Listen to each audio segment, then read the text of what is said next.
Lucas Collins felt like a ghost. He was the kid nobody noticed, the one who blended into the background noise of the bustling school hallways. Kids jostled past, their laughter and chatter washing over him like waves, never quite reaching him. He was an island, alone in a sea of faces. Lucas was a skinny kid, all elbows and knees. His clothes always seemed a little too big, swallowing him whole. He had a mop of unruly brown hair that seemed to have a life of its own, and eyes that were a startling blue, but they were usually hidden behind a curtain of hair. He kept to himself mostly, his gaze fixed on his scuffed shoes. He ate lunch in the library, surrounded by the comforting silence of books rather than the cacophony of the cafeteria. He was invisible, and that's how he liked it. Or at least, that's what he told himself. The truth was, being invisible hurt. It made him feel small and insignificant, like a pebble on a beach full of brightly colored shells. He longed to be seen, to be noticed, to matter, but the fear of rejection, of being judged and found wanting, kept him trapped in his self-imposed exile. Bella Hart was sunshine personified. She had a smile that could light up a room and a laugh that was infectious. She was friends with everyone, from the star athletes to the kids who ate lunch in the bathroom stalls. Bella had a way of seeing people, really seeing them, that was both unnerving and exhilarating.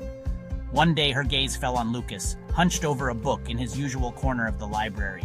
She didn't shy away from his awkwardness or the way he seemed to shrink under her gaze. Instead, she smiled. It was a small gesture, but for Lucas, it was like the sun breaking through the clouds. "Hi," she said, her voice bright and cheerful. "What are you reading?"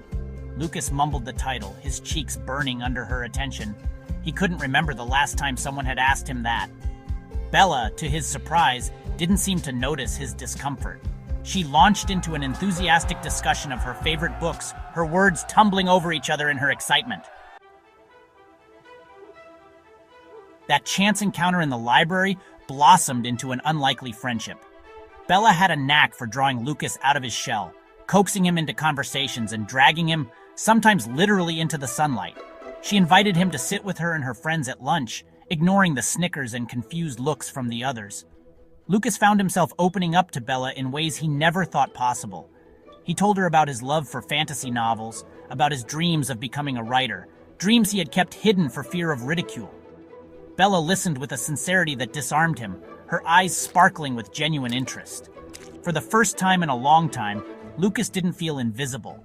Bella saw him, not the awkward, shy boy everyone else saw, but the person he was inside. He felt valued, appreciated, almost liked. The feeling was intoxicating, terrifying, and utterly addictive. The fragile piece of Lucas's newfound happiness shattered one afternoon in English class. Mrs. Peterson, their teacher, had given them an assignment: write a poem about their deepest fear. Lucas, emboldened by Bella's friendship and his own burgeoning self-confidence, had poured his heart onto the page.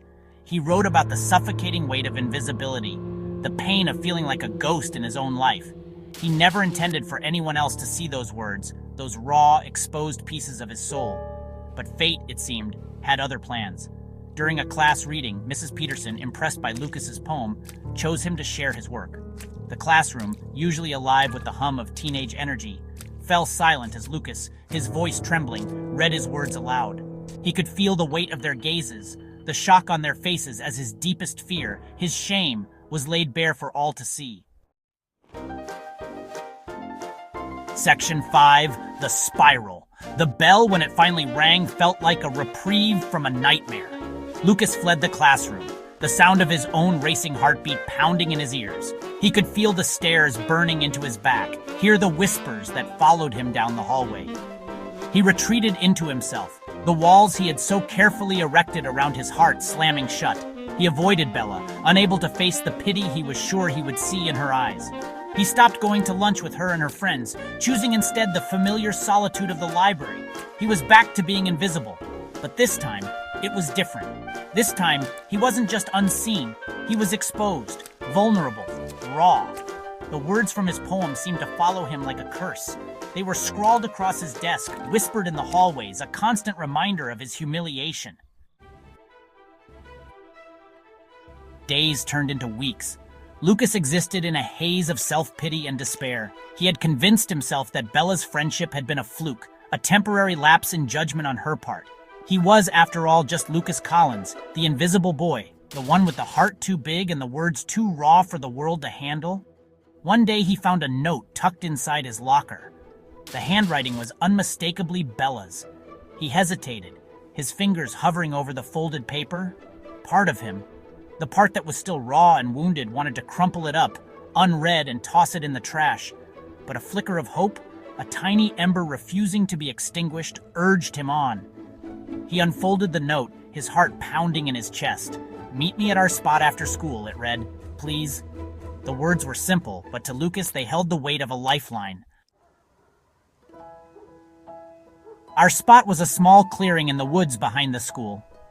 Bella had discovered it during one of their lunchtime adventures, and it had become their sanctuary, a place where they could be themselves, away from the judging eyes of their peers.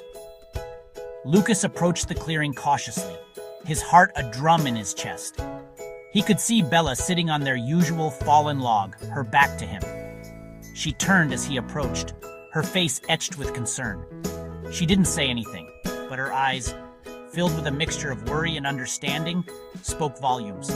Lucas, for the first time since the day of the reading, felt tears pricking at his eyes. He had spent weeks wallowing in self-pity, convinced that he was alone in his pain. But Bella's presence, the silent support in her gaze, was a balm to his wounded soul.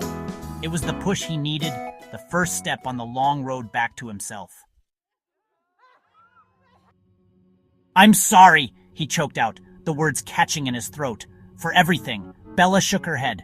"Don't apologize," she said, her voice soft but firm. "You have nothing to be sorry for." She reached out, her hand hovering over his. He flinched instinctively, the memory of his exposed heart, his vulnerability laid bare, still too fresh. To his surprise, Bella didn't pull away. She waited patiently, her hand outstretched, a bridge across the chasm of his fear. Slowly, tentatively, Lucas reached out and took her hand. Her touch was warm and reassuring, a tangible reminder that he wasn't alone. They sat in silence for a while, the only sound the gentle rustling of leaves in the breeze. Lucas didn't need words, not then. Bella's presence, her unwavering acceptance, was enough.